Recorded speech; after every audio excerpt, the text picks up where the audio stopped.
Welcome back here on Live Impact News on WCNC Plus. I'm Nick Sturdivant. Thank you for joining us. Thank you for staying with us. We want to get to something that's happening live right now. The Senate floor. This is a live look at the Senate floor on Capitol Hill. Senate is in session right now. That is Roger Marshall, Republican out of Kansas. Right now on the floor speaking. Again, this all as a government shutdown looms. Another vote won't happen until tomorrow. But again, Senate is in session. Let's take a listen in to what's being said. Just like they did with the original subsidies. So this to me is two different issues. We have the issue here of keeping the government open. And we have the issue here of health care. And I want to take care of both of them. But it's going to take weeks, probably months, for us to come up with a solution for these COVID subsidies. So I don't think it's fair to keep the government closed down because they weren't willing to talk about this. You know, it's interesting that, we didn't hear a thing about this, at least I didn't, from the minority leader, that he was concerned about this till just a couple of days ago, again, which makes me think he wanted the shutdown. He wanted the shutdown to appease his liberal left base. Here's another argument the Democrats are making.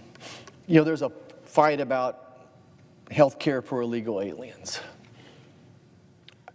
And I don't think anyone can argue that before our working families tax cut bill, our signature bill, that's going to grow the economy, that before that legislation that illegal aliens were getting health care. Even the CBO, and I hate to pick and choose when I use the CBO numbers, but the CBO said 2 million illegal aliens were getting health care subsidies or free health care because of the loose, unfettered process that states were using to verify who was eligible for Medicaid. That's not me, that's not a Republican. So the CBO said 2 million illegal aliens were getting care each year on the backs of American taxpayers. And I don't know if that number's perfectly accurate, but if it's 1 million, is it 2 million or 3 million? Certainly illegal aliens were getting free health care on the backs of American taxpayers. So when the Democrats want to go in there and gut that bill and end the fixes, the loopholes we closed, I don't know how they can look America in the eye and say that that's not the case. But regardless, I think that's a small issue. I think that's a red herring. That's not really what the issue is. There's just one more thing they can argue about to get America's eyes off the true challenge within their own party.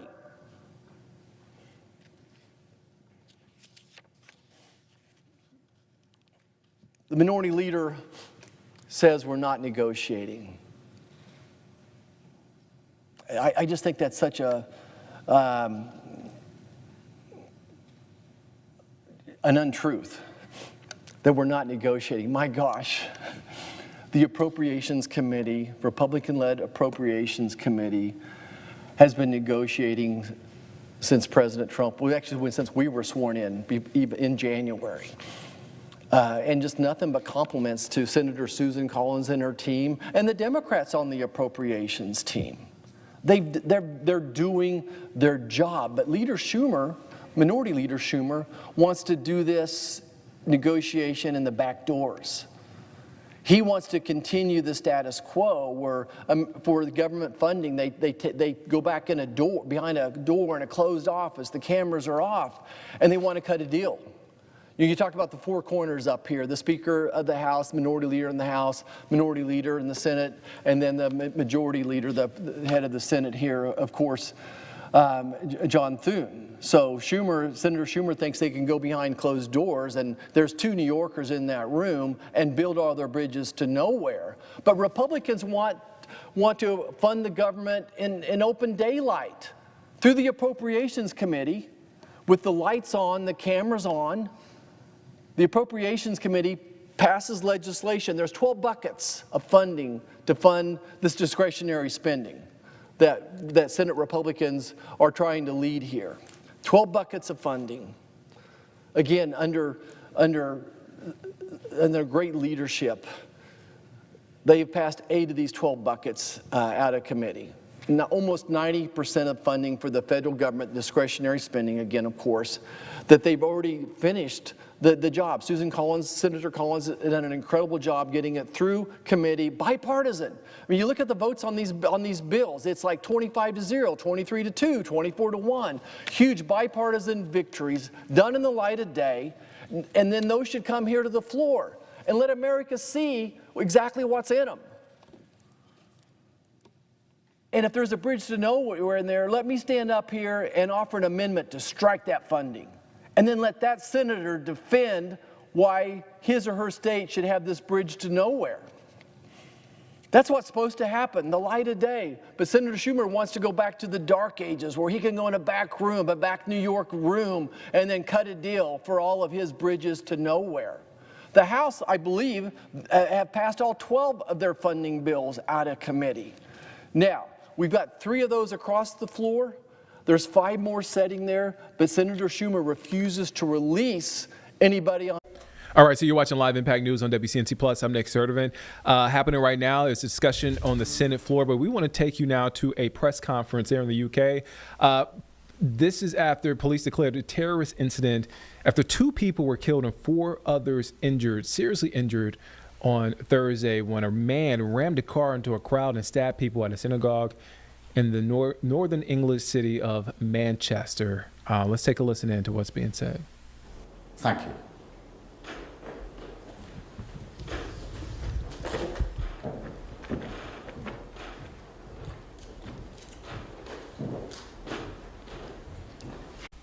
Again, caught the end of that, but press conference there as police, again, just a tragic situation there in the UK. Police declared a terrorist incident after 2 people were killed and 4 others were seriously injured on Thursday when a man rammed a car into a crowd and stabbed people at a synagogue in the northern English city of Manchester. It came as worshipers observed Yom Kippur, the holiest day in the Jewish calendar.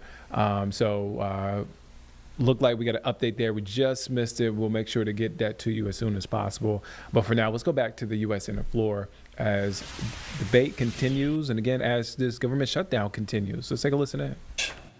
And guess what? They're about to get mowed down like dry corn stalks in a Kansas tornado. They took the bait.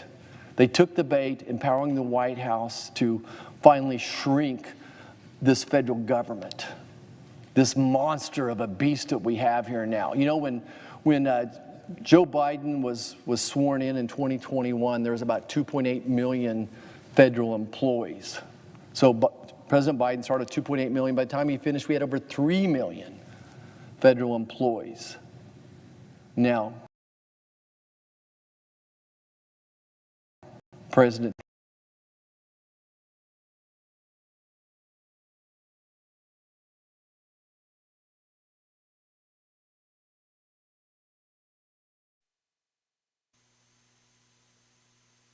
started 2.8 million. By the time he finished, we had over 3 million federal employees. Now, President Trump has kind of split the difference there. So we're still not back to pre-COVID, pre-Biden levels of federal employment. Look, I'm grateful for every federal employee, and many of them do incredible work. But I think it's no secret that we could all be a little more efficient, that we all could work a little harder. And if we had a few less regulations, I think we would need a few less federal employees as well. I don't want to be, sound calloused or not caring. I'm grateful for every job an American has, but my goal would be to help move these people with some of these federal jobs and move them into the real world and adding to GDP rather than subtracting from GDP. That would be my goal. There's a reasonable number of people we need to do the work of the federal government, but I just think that going from 2.8 million pre-COVID to over 3 million just seems to be too much. So, like I said, you know, the squad has led the Democrat Party into Brer Rabbit's briar patch, and they're about to get mowed down like corn stalks in a Kansas twister. I think the last thing I want to go back to here is the Democrats are saying that they really want to add $1.5 trillion to our debt. Again, we have $37 trillion of national debt now as a nation. We're spending almost $3 billion a day on interest. That's right, America, $3 billion a day on interest alone, $1 trillion a year, and they want to add $1.5 trillion to our national debt. But get this, in November of this last year, America rejected that plan, okay? That's why the voters gave Republicans the White House, the House, and the Senate. They didn't want us to borrow another $1.5 trillion. So what's motivating the squad? What's motivating Senator Schumer to do this, to shut down the government? What's motivating their lust for power and their control of the American people? You know, I think the socialists have always thought if you control health care, that's the first step in controlling the people, right? So what's motivating them? I think number one is let's just be frank here, it's Trump derangement syndrome. I think that's their number one motivation to shut the government down, is Trump derangement syndrome. They have a hatred for President Trump that I've never seen anything like this before in my life. I think the second reason is the liberal left has not realized they lost the election. You know, you go through these stages of grief, and denial is the first one. The liberals still have not realized they lost the election. 78 million people voted for Republicans to control the House, the Senate, and the White House. That they're rejecting the Democrats' lust for power to control Americans, to borrow from our grandchildren. So that's their motivation. Look, if they want to change these policies, then go win the election. If you want to change the policies, go win the election. You know, I think back to 2020. And the Democrats had a sweep, right? The Democrats swept the elections in 2020. And they added $2 trillion a year of debt. So they grew the budget from about $5 trillion to $7 trillion overnight. But when it came to keeping the government open, the Republicans didn't go back to them and say, hey, we're going to keep the government open if you decrease your spending by $2 trillion a year. We didn't take that hostage. We could have. We could have. Does that make the sense comparing 2020 election to this election? The Democrats swept in 2020. They came in and added $2 trillion of spending. But over a dozen times, Republicans walked the plank and said, we'll keep the government open. I wasn't happy about that then. I'm not happy about it now. I'm not happy about the spending levels that we're fighting for right now. I think that they're way too much. If you want to continue your liberal socialist policies, Democrats, go win an election. Go win an election. We came through with a bill for America to cut taxes, to grow jobs, to make the government more efficient.